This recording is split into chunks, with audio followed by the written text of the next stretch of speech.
My name is John Van Etten. This is 1 hour introduction to human synergistic simulations, sort of an overview of the suite. All right, so we have an hour today. Again, the topic is a tour of human synergistics simulations. So I want to give you a high-level understanding of what simulations are and how we use them. And then I was hoping to actually get into some simulations just so you can see the different types that we have, some of which you may have never seen before, some of the really rare ones, and go over how they're used in application. All right, so first of all, I wanted to give you a little background on simulations and how I'm going to hope to discuss them today. So the purpose originally for simulations was for human synergistics, I think, to have some objective measurement around how individuals solve problems and how teams and groups solve problems. So this was in the very early days when we were looking at things like we were developing LSI, looking at various patterns of behavior within individuals, and then getting later on into those patterns within groups and teams that hopefully you're familiar with instruments like LSI and GSI. Of course, as you know, a lot of the things that we look at in outcomes in those tools, things like individual level of satisfaction, stress, ability to communicate, manage time, and so on, are very interesting. But one of the things we wanted to be able to understand as well was some measure of objective problem-solving effectiveness. And as I understand, this was both related to LSI sort of research as well as GSI. So understanding how individuals solve problems and what their thinking and behavioral patterns are and how those things are related. And then, as you may be more familiar, using the GSI group styles inventory to measure these patterns within groups and teams and how they enable and facilitate teams to solve problems effectively. So this sort of creates, in a way, two different product lines within human synergistics. We describe these internally as our line of simulations. So this is all of the survival, business, challenge, and other simulations, and our line of what we call diagnostic tools. The diagnostic tools essentially are those, for the most part, which measure patterns of behavior and use our circumplex. There are a few exceptions to that, like OEI, which is diagnostic but does not use the circumplex. In any case, the one important point is that people do need to be accredited to use human synergistics diagnostic tools, but that is not the case for simulations. So if you may be interested in using simulations and you're not accredited, you can purchase those directly from HS. I'm going to try to go through introducing and discussing simulations in context with GSI so that you get the big picture. I think it helps because that's kind of where the sims came from. It also helps to understand what the simulation is giving you versus other pieces like GSI and Observer's Guide, so you can get the big picture. And then I think at the end, it'll be easier for you to kind of pull out the simulation as a separate piece and understand how I might use that alone and how this could also be used, of course, together with GSI. Good. Then let's go to, actually, let me just get into one. So I wanted to hold up the first survival simulation that HS developed. Many of you may have come into contact with this even before you knew of HS. This instrument, I believe, is our most widely sold piece of material. So a lot of people are familiar with it in the US. A lot of schools, universities, or various organizations, even the Boy Scouts and so on, were heavy users of these sorts of simulations. So the idea, again, is to get an objective measure of how individuals solve problems versus teams. So I'll just walk you through this very briefly. I'm assuming, again, that you're accredited. If not, please feel free to reach out after the session. We'll be happy to help fill in any blanks. So you have the lovely cover in the beginning. Of course, you open this up and you get the situation. So in the desert, if I may abbreviate this, this is essentially you and your group flying over the Sonoran Desert in the southwest of the US, run into some troubles, and unfortunately your plane goes down, and you are asked to first, step one, rank order the following items that you essentially salvage from that crash in order of their importance for your survival. Once this is completed individually, essentially that is the problem-solving task. Seems a little simplistic, but to be honest with you, there are several pieces required to really rank order these effectively. We need to think of these items not only in context of survival, obviously in this case in the desert, but also with reference to the strategy that we may employ as a function of completing this, meaning the simple examples of things like if the plane goes down, we can either try to stay with the crash site and hope that help comes to us, or we may strike off into the desert and try to find civilization. Based on those strategic choices, of course, you'll end up with different rank orders. So it really is an interesting problem to solve. Once this is completed by the individuals, then they're asked to immediately get into groups and to complete the challenge once again as a group. Again, you're instructed not to vote, but essentially work together to try to come up with a consensus that you can all get behind, and then we plot the team's rank order. It's the experts' ranks, which are listed in the, which I've dropped, leaders' guides, which walk you through the situation, of course, give you not only the situation as a leader, but things like the experts' ranks that you'll need to be able to score the simulation, justification for that ranking, and of course, a very detailed step-by-step methodology for using this instrument with teams. So I'll go through all the materials that we have on this a little bit later on. But once we give the team the rank order and justification, then essentially the scoring process begins. If you're not terribly familiar, I may reference this just briefly. As we get to the back of the instrument, you'll have a scoring grid on the right-hand side. The information that you're getting here is essentially the score that the individual received for solving the problem, something that we call the average individual score, which is how each of the individuals sort of solve the problem independently when we average their scores. Then we look at the team score, the gain-loss score, meaning did the team improve or not as a function of working together, to what extent did they improve, and then we get into a very interesting concept toward the end with regard to synergy.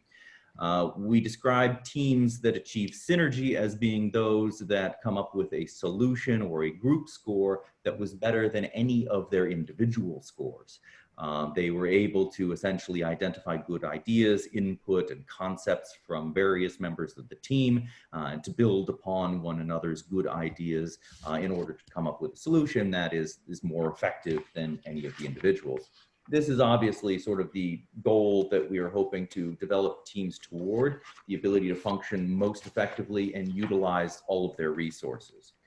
This brings us to the GSI problem-solving model that I'll show you also on the handout. Hopefully you're familiar with from accreditation, where we talk about the patterns in terms of behavior that were exhibited by the team. Then we look at the rational and interpersonal skills exhibited by team members, and finally at the very top, the solution quality. So this is helping you to understand the sort of cause and effect model behind why the team solved the problem the way that they did, why they improved over their individuals to the extent that they did, and so on. Again, I'll come back to that as we go through, but just to give you a nice overview of what the materials look like in case you're not familiar. All right.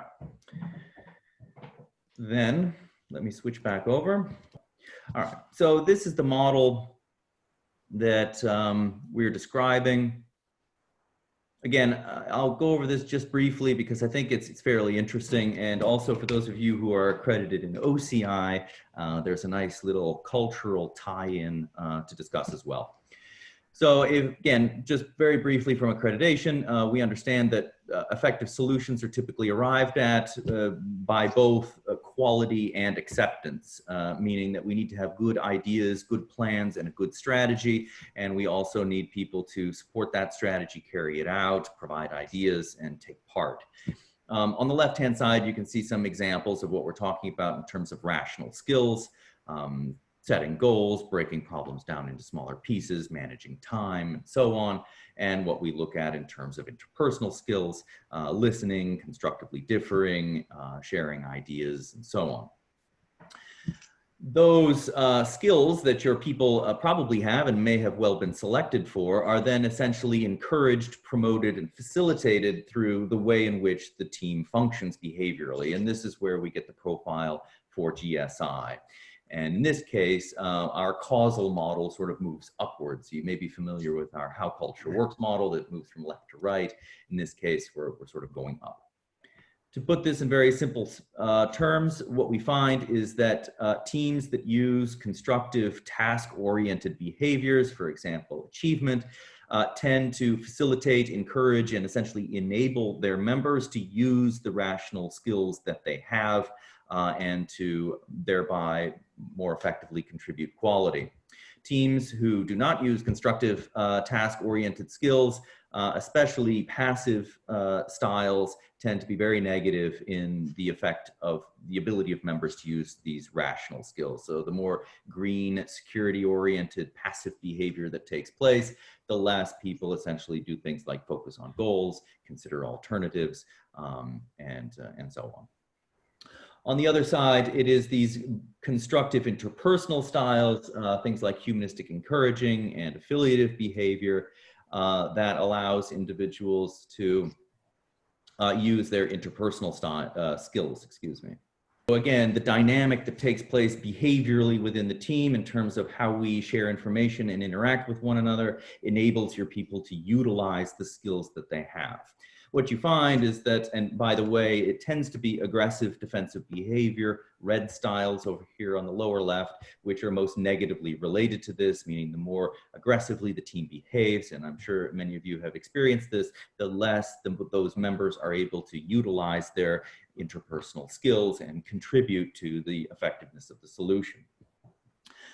This gives us a very nice cause and effect model to understand how groups solve problems and begin working back to understand why we solved the problem the way that we did, and moving forward developmentally, what does this team need to do differently in terms of how we work together in order to promote and enable our members to use all of the wonderful knowledge and skills and experience that they have and bring to the team. Now, if I can make a minor side note, this also connects to our how culture works model and can be something that you can build into OCI projects.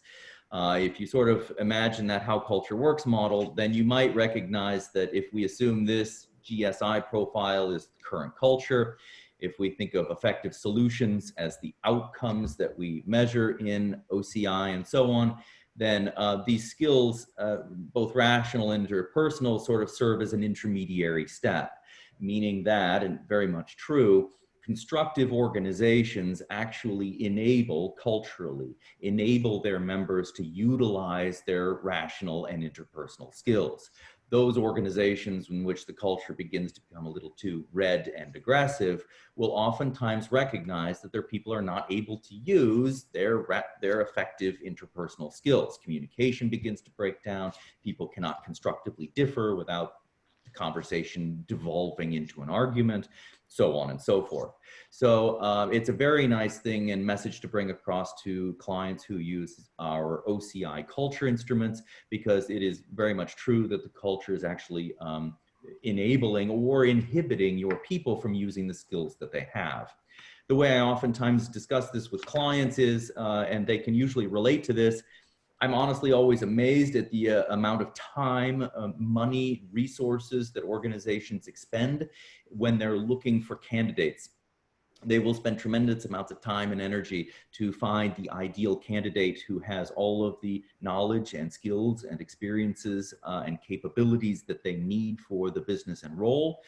They will then hire that person into an organization that potentially, with a defensive culture, does not support the use of those skills, and they will actually observe those individuals sort of over time contributing less and less in terms of using the skills that we paid so much and worked so hard to acquire. And really those individuals, if you're familiar with LSI, will also frequently leave these organizations because they find them unfulfilling, and they recognize that they don't have the ability to use the skills and even develop the skills that they have. So if that's a topic for any of the organizations you may be in or discussing, that's, I think, a nice connection to be able to make with regard to skills. And of course, with OCI projects, we can then create some custom supplemental outcome questions to simply ask your people about the extent to which the organization enables them and encourages them to use various rational and interpersonal skills.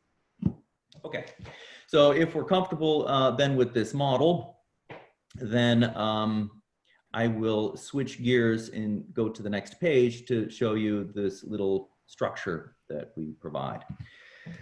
So this again is essentially within the leader's guides for these materials, but we wanted to give you a little one-page handout so that you can see this clearly step by step. I know the text is a little bit small, hopefully not to worry. Again, you have this and I'll walk you through it here.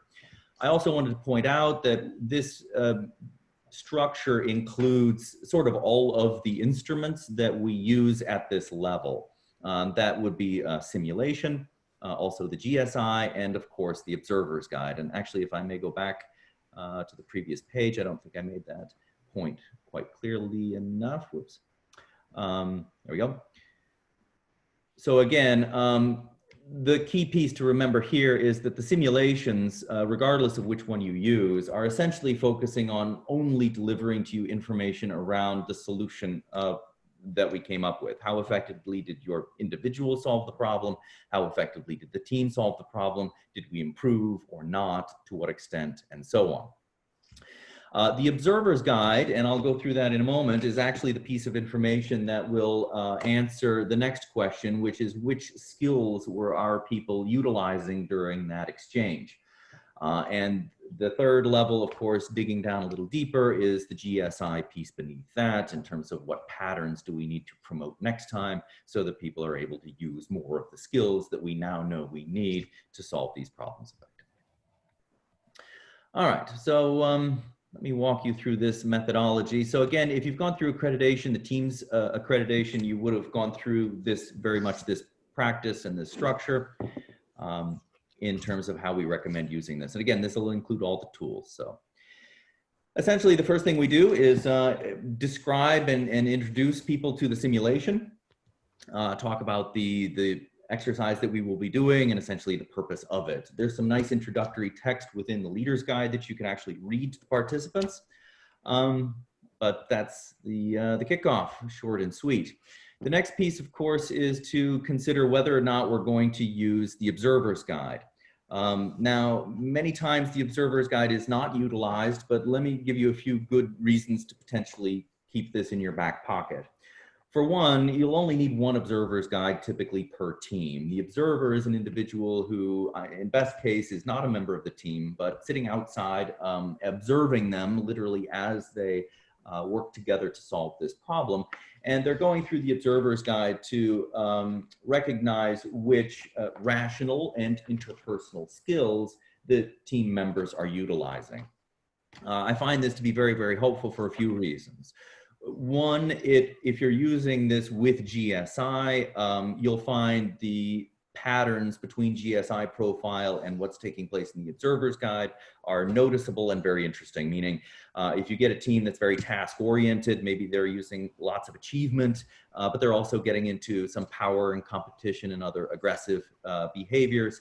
And not utilizing constructive interpersonal behavior, you'll see that they used lots of rational skills, but sort of failed to utilize interpersonal skills, and therefore failed to kind of get all of the resources and good ideas and build effectively upon one another's ideas, those things that are necessary to truly achieve synergy. So it gives you another piece of information that lines up with GSI to explain why we did what we did. The other nice thing about the observer's guide is it's an external perspective. A lot of times groups really benefit from someone outside of the group who's not taking part in that exchange that can provide their external viewpoints and back up what's going on and give their different perspective. The third reason, sort of a sneaky one, but a very helpful reason to keep an observer's guide in your back pocket is occasionally when you work with teams in these simulations, you might find that someone has actually done that simulation before. This is especially an issue if you're using, for example, desert survival that's been around for a very long time and has been used very widely. You might go to work with a group of leaders and one of them actually did this in university. And in that case, you probably don't want them to take part because they have a bit of an advantage in terms of content knowledge with regard to the rank order. So a very good practice is to pull out the observer's guide and let that individual serve as an observer. That way they still get to take part. You actually get more useful information and it saves any disruption that they may have caused. All right. Again, as I walk through this, some of this I've pointed out already. So we introduced the simulation that you can actually read. There's also the DVDs I'll mention later on that introduce these very nicely. You can also optionally identify an observer that you'll want to use and distribute that observer's guide. Of course, the next steps I actually already introduced. We ask the individuals to read the situation, to answer that individually, completing the individual level ranking, and then we instruct them to get together and do that as a team and create the team rank order. Once that's done, once they've answered the desert as a group and team, we ask them to close the simulation, which is always hard because they really want to know the expert's ranking and how well did we do. But they need to put that down and complete step 5. These are color coded, and you can see that is to complete the GSI. It's very important, and this is why we wanted to give you this step-by-step process, that certain steps are carried out in a specific order. By that, I primarily mean we want to give the participants in the team the group styles inventory immediately after the team completed and before we score the simulation. 2 reasons for this. One, while completing the GSI, we want that experience to be most sort of immediate in their head so that they're referring to what just took place when they're answering the GSI. Excuse me. The second reason is we want to complete the GSI before scoring the simulation because when we score the simulation, members may feel that they either performed very well or very poorly, and that feeling will contaminate the way that they answer the GSI. If they knew they did very well, they'll tend to describe the team slightly differently than if they knew they did not. So what we would like to do is get their clean and sort of uncontaminated perspective of the team's interaction. So we ask that they complete the GSI immediately after the simulation. By the way, this is also a nice place for a break. If you're doing the simulations, obviously in paper, this gives you a chance to go around and start doing some of the scoring in practice and get ready for the next steps. All right, once we've scored the GSI, completed the GSI, then we come back and score the simulation. So again, the experts ranks, if you're not familiar, are within the leader's guide. They're also within the videos or DVDs if you're using those materials. As the individuals go through and create the rank order, then they understand essentially the effectiveness with which they solve this problem. Then once we understand this, then essentially we're filling out that decision-making model. So if you remember, the quality of the solution was at the top. Once we understand that, then we're going to be wondering about, well, why did we solve this problem as well as we did? And that tends to lead us into the observer's guide.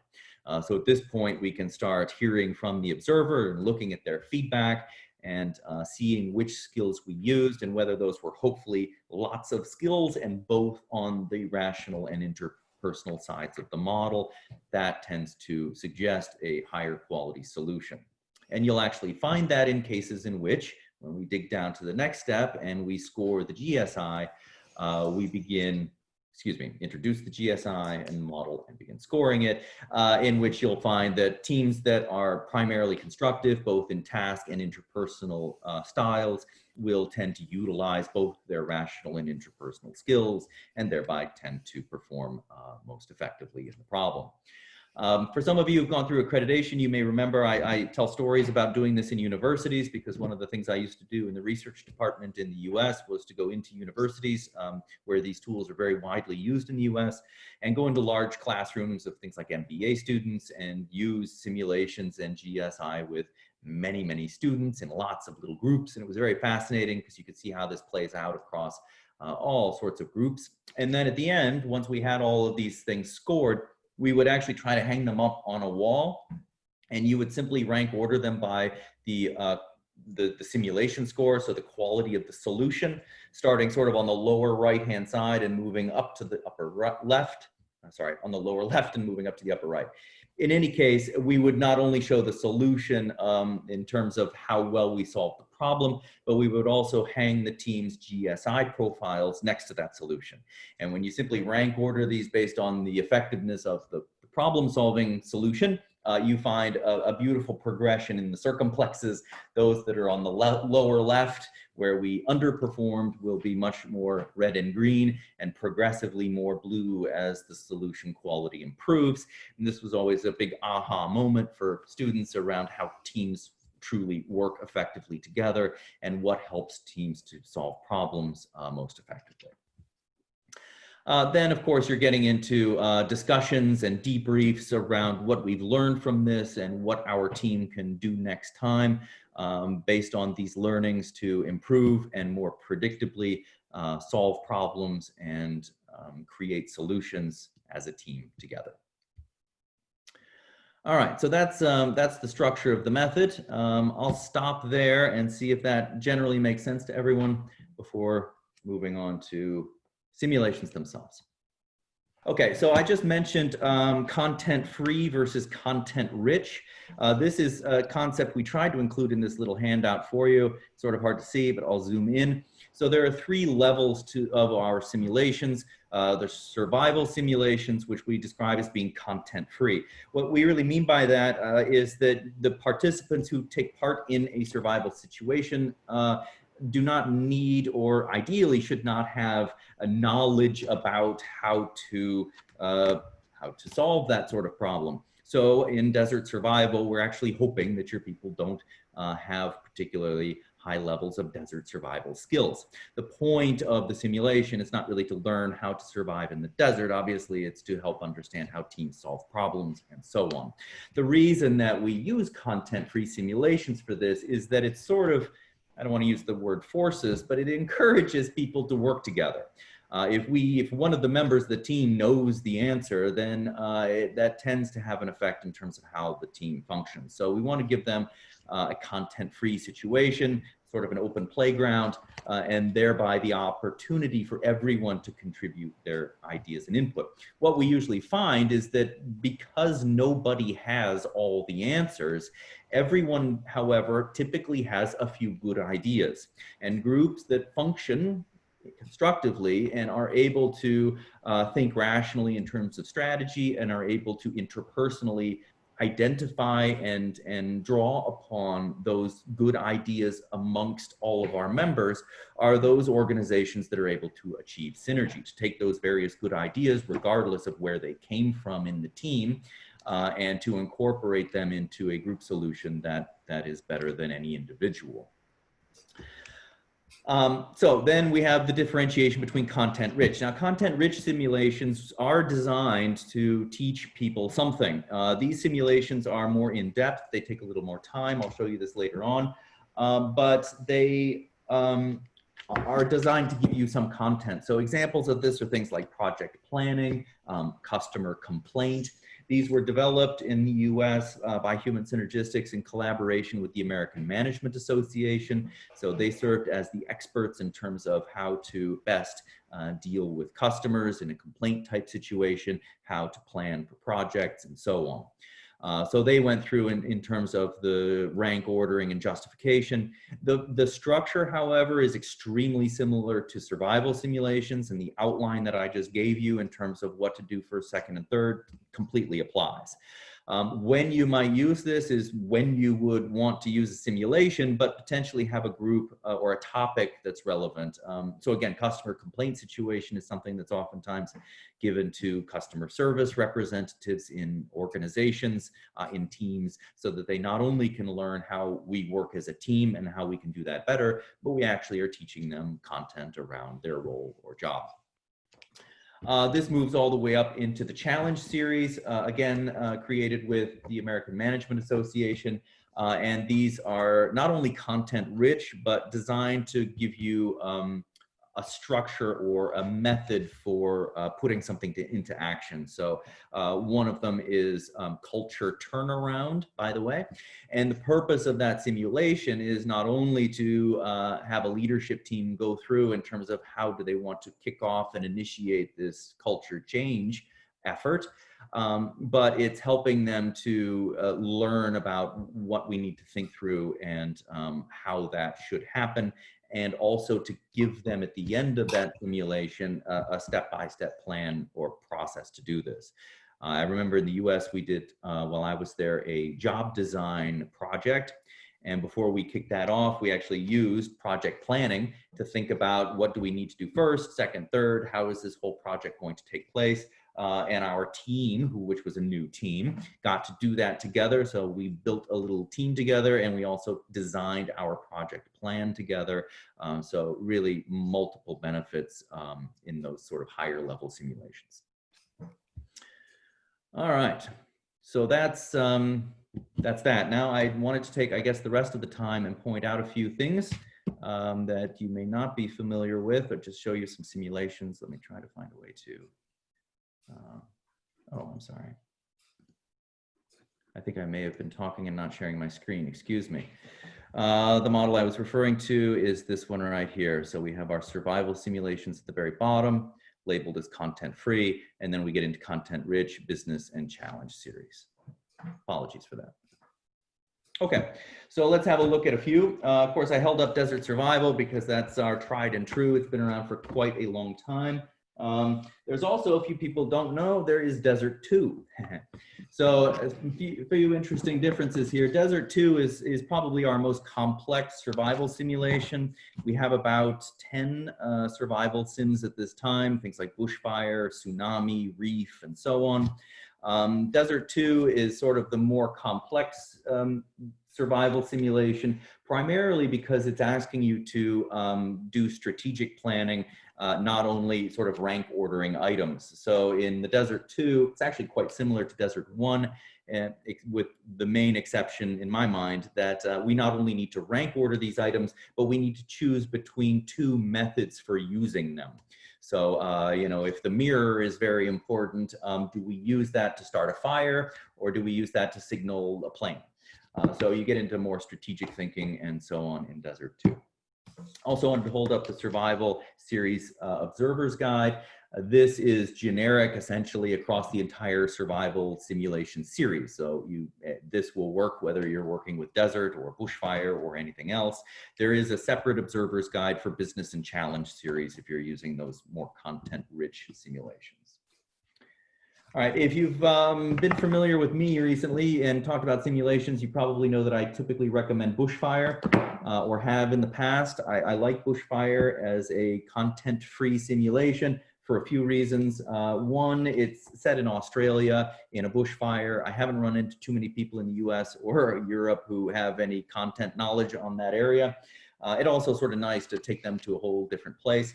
The other thing is that it does have the most current, at this point, video or DVD. So if you want to use a simulation with video, bushfire is still the most current. This is, again, hopefully going to be updated very soon, as soon as the completely online version of Subarctic becomes available.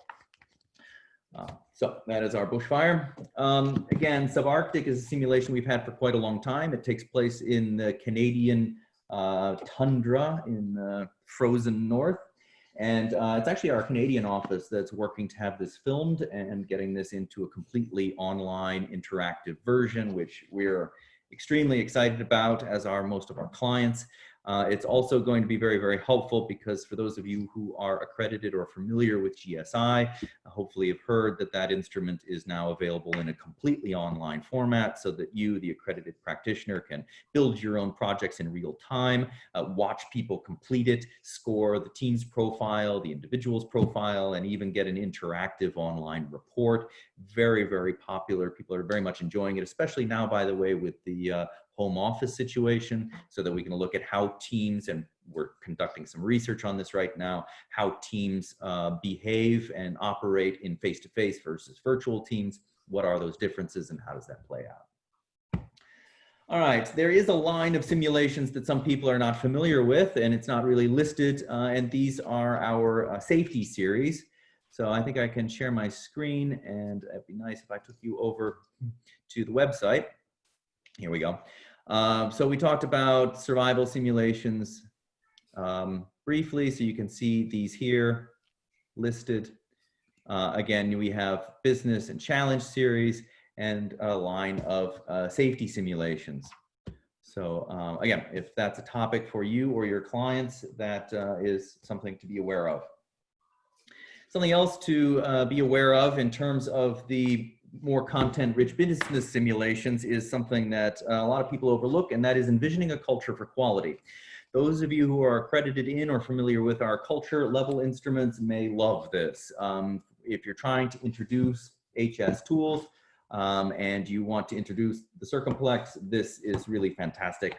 The situation is essentially you're hoping to turn around an organization and you're asked to rank order items in terms of their importance, and these items are not physical items, but rather items from OCI. These are behaviors that we talk about in the OCI instrument.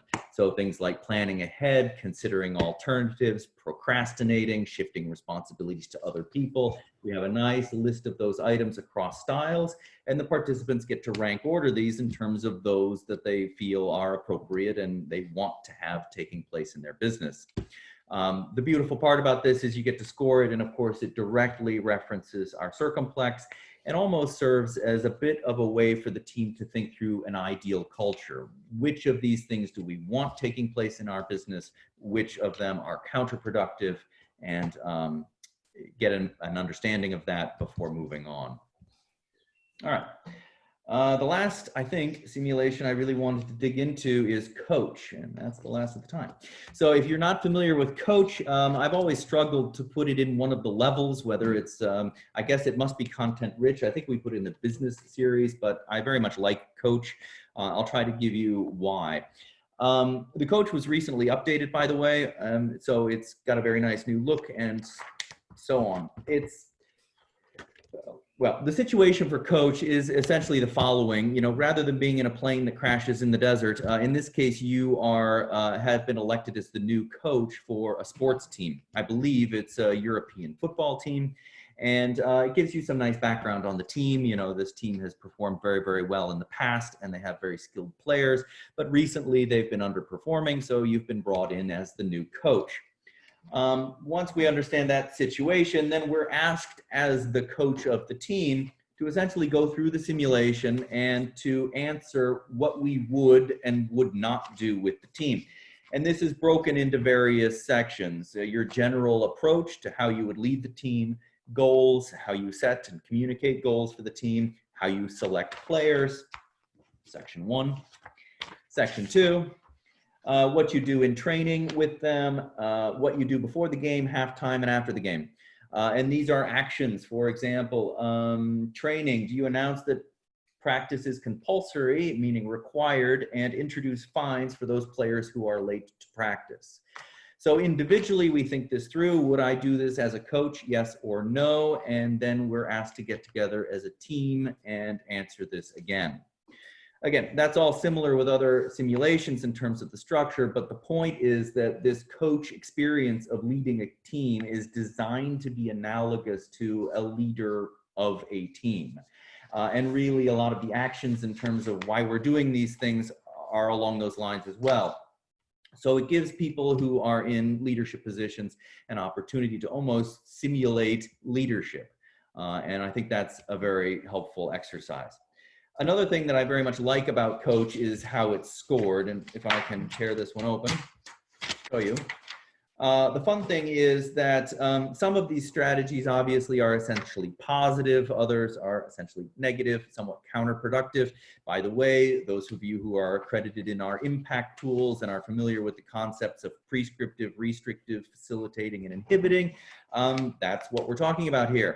These effective strategies are inherently facilitating or prescriptive in nature. These are restrictive in nature, and thereby the effect that they have upon the team is with reference to the type of behavior that that strategy will promote. And that is probably the next thing I very much like about Coach, is that it's really the only simulation, excuse my tearing, that refers directly back to the circumplex model. And each of the items, once scored, you can understand not only whether this is a positive, prescriptive, or restrictive method, but actually which style within our model that strategy will most likely produce. So a very nice way for people to conceptually get the understanding between the strategies and methods that I employ as a leader and how that influences the behavior and thereby performance of the people whom I lead. So obviously, if you're familiar with the impact tools, you'll find that this is a beautiful instrument to use with teams of leaders and managers before they go through leadership or management impact. This will very much help them to understand and sort of crystallize the concept of how leaders influence the people whom they lead in a fun team building and educational format. It actually also has a few additional pieces. Not only do you get sections 1 and 2, and that's by design. If you do both of these, it takes a bit of time. If you don't have that much time, then you can just complete section 1.